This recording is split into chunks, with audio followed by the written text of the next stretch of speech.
देखिए, हम आज एक ऐसे मुद्दे पे आए हैं जो इस वक्त यूरोप में बहुत चर्चा में चल रहा है, जिसमें कि यूक्रेन और रूस जो कि एक दूसरे के सीमा पे एकदम तने हुए हैं लड़ाई करने के लिए। ऐसे में अगर यूक्रेन और रूस का झगड़ा होता है तो क्या ऐसे में विश्व युद्ध तृतीय हो सकता है? तो इसकी भी बातों को हम लोग समझेंगे। और ऐसे समय में भारत के लिए भी क्या ये हानि है? भारत भी क्या इसमें फंस चुका है कि अगर उन दोनों का आपस में झगड़ा होगा तो भारत में भी इसका क्या प्रभाव पड़ेगा? उस मामले को आज हम लोग समझते हैं कि आखिर ये झगड़ा है क्या।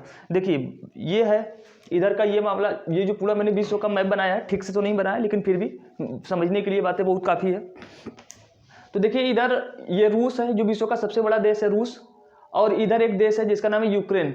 यूक्रेन पहले ये यूक्रेन रूस का ही भाग हुआ करता था 1991 से पहले। 1991 से पहले जब ये रूस 1991 में टूट गया था, टूट करके इनमें से 15 देश टूट के अलग हो गए थे, तो उन्हीं में से एक यूक्रेन भी अलग हुआ था। यूक्रेन में एक जगह था जिसका नाम था क्रीमिया। क्या नाम था? क्रीमिया कुछ जगह था। रूस ने पहले इसको गिफ्ट दिया था, क्रीमिया को। क्रीमिया जो स्थान है इसको गिफ्ट किया था यूक्रेन को। फिर बाद में रूस ने इस क्रीमिया को क्या किया, 2014 में छीन लिया। जब रूस ने इसको छीन लिया तो इसका मतलब ये था कि यूक्रेन अपने आप को असुरक्षित महसूस करने लगा कि रूस हमारे ऊपर चाहे जब क्या कर दे, आक्रमण कर दे। अब ऐसे समय में रूस ये जो यूक्रेन है अपने आप को सुरक्षित बनाने के लिए इसने क्या किया, एक नाटो संघ है, NATO North Atlantic Treaty Organization जिसे बोलते हैं।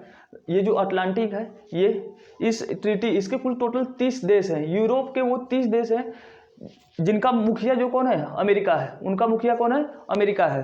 तो उसका ये सदस्य बनना चाहता है यूक्रेन। अब ये नाटो संघ क्या है, तो अगर देखिए ये नाटो जो संघ है ये इसकी स्थापना हुई थी 1949 में। जब सेकंड वर्ल्ड वार समाप्त हुआ था, द्वितीय विश्व युद्ध समाप्त हुआ था 1945 में, तो दुनिया में ये तो तय हो गया था कि दुनिया का चौधरी कौन बनेगा, अमेरिका। ये तय हो गया था। लेकिन 1945 से इसकी ज़्यादा दिन तक चौधरी चली नहीं। 1948, क्योंकि उस वक्त परमाणु बम इस पूरी दुनिया में जितने भी 211 के आसपास देश हैं उनमें से परमाणु बम केवल अमेरिका के पास था और बाकी दुनिया में किसी के पास नहीं था। लेकिन 1948 में क्या हुआ कि रूस ने भी परमाणु बम बना लिया, एटम बना लिया। जब रूस ने भी परमाणु बम बना लिया तो ये अमेरिका को अपना चौधरी मानने को तैयार नहीं था। अब ऐसे समय में यूरोप के जो इधर के अधिकतर देश थे ये लोग किससे डरने लगे, रूस से डरने लगे। जब रूस से डरने लगे तो इसमें ब्रिटेन, फ्रांस, जर्मनी, इटली, सब जितने भी देश थे इनको खतरा हो गया किससे, रूस से। तो उन देशों ने अमेरिका से गुहार लगाई थी कि हमारी रूस से रक्षा कीजिए आप। रूस एक समाजवादी देश है। समाजवादी का मतलब होता है कि जहां पर संपत्ति किसी व्यक्ति के हाथ में न होकर के संपत्ति सरकार के हाथ में होती है, जिससे कि सरकार सभी के बीच में समान रूप से वितरण कर सके।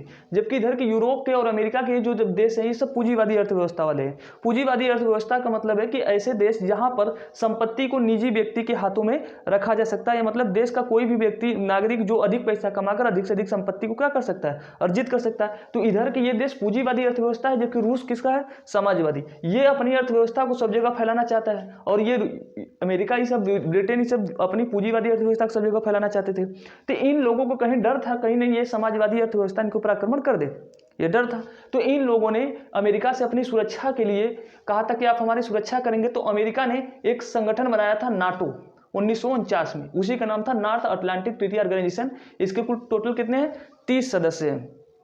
अब इस संगठन का मतलब क्या हुआ कि अगर कोई देश, अगर रूस इन नाटो में से जितने भी 30 देश हैं इनमें से एक भी सदस्य पर आक्रमण करेगा तो इसका मान लिया जाएगा मतलब कि आपने इन 30 देशों पर आक्रमण किया है। अब सभी देश मिल करके क्या करेंगे, रूस पर आक्रमण करेंगे। तो उसी का सदस्य बनना चाहता है यूक्रेन कि हम एक तरीके से नाटो का सदस्य बन जाए। जब नाटो का सदस्य यूक्रेन भी बन जाएगा तो इसका मतलब है कि जब भी यूक्रेन पर आक्रमण किया रूस अगर कभी गलती से करेगा तो ये नाटो के जितने भी सदस्य हैं इस पर भी क्या करेंगे, रूस पर आक्रमण करेंगे। अब रूस ऐसे में चाहता है कि अगर ये यूक्रेन नाटो का सदस्य बन गया तो हमारे लिए कहीं ना कहीं ये क्या बन जाएगा, खतरा बन जाएगा, क्योंकि रूस का एक ये छोटा सा पड़ोसी देश है। तो रूस चाहता है कि इसका ये सदस्य ना बने। जो यूक्रेन के राष्ट्रपति हैं जिनका नाम है व्लादिमीर वोलोंस्की, क्या नाम है, यूक्रेन के जो राष्ट्रपति है व्लादिमीर वोलोंस्की, और इसके रसिया के जो राष्ट्रपति है व्लादिमीर पुतिन, और अमेरिका के जो बाइडेन साहब हैं। अब ऐसे में जो बाइडेन साहब ने कह दिया है कि हम यूक्रेन को नाटो में सदस्य के रूप में मान्यता देंगे, यानी हम उसकी सदस्यता देंगे। और रूस की जो व्लादिमीर पुतिन साहब है ये भी अड़ गए, इन्होंने भी कह दिया कि अगर आपने इसको अगर सदस्यता दी तो हम ऐसे में आक्रमण करेंगे।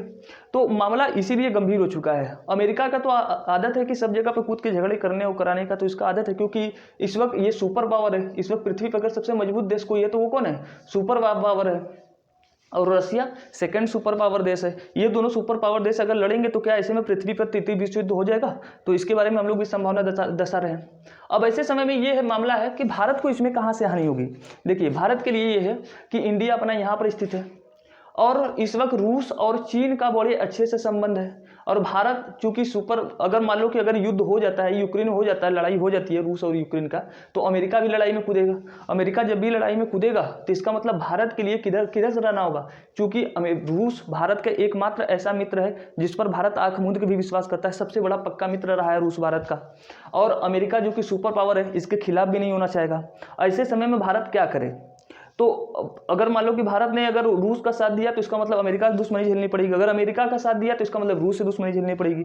अगर अमेरिका का साथ दिया तो रूस का इस वक्त सबसे पक्का मित्र कौन बना है? चाइना। तो ऐसे समय में चाइना भी भारत पर आक्रमण करेगा। चाइना भारत पर आक्रमण करेगा तो स्थितियां बहुत ही खराब हो जाएगी। मतलब विश्व युद्ध की ओर आगे बढ़ रहा है पूरा विश्व। अब ऐसे समय में ये देखना है कि इस जो सीमा विवाद है किस तरीके से इसको सुलझाया जाए, अभी इसी पर बहस चल रही है। लेकिन जहां तक उम्मीद है कि ये झगड़े होने नहीं चाहिए। हो सकता है कि ऐसे में यूक्रेन मान जाए, नाटो का सदस्यता न ग्रहण करे, क्योंकि सीमा पर इसके भी करीब 1 लाख, रूस के यूक्रेन बॉर्डर पर 1 लाख बंद सेना सैनिक आ चुके हैं। और उसके बाद जो यहाँ यूक्रेन है, यूक्रेन में भी सेना हथियार सब इन नाटो देशों के द्वारा भेज दिए गए हैं। इन पर जब भी मतलब कि एक तरीके से लड़ाई के लिए दोनों सीमाएं क्या हो रही हैं, तैयार हो चुकी हैं। लेकिन देखिए फिर हम आगे क्या होता है। तो नाटो ये सब बातें समझ गई, यही एक सबसे बड़ा मुद्दा है इस वक्त चर्चा में चल रहा है। फिर इसके आगे की जैसी भी घटना होगी हम आप सभी को इसकी जानकारी देंगे। सभी को धन्यवाद इतना ध्यान से सुनने के लिए और बाय।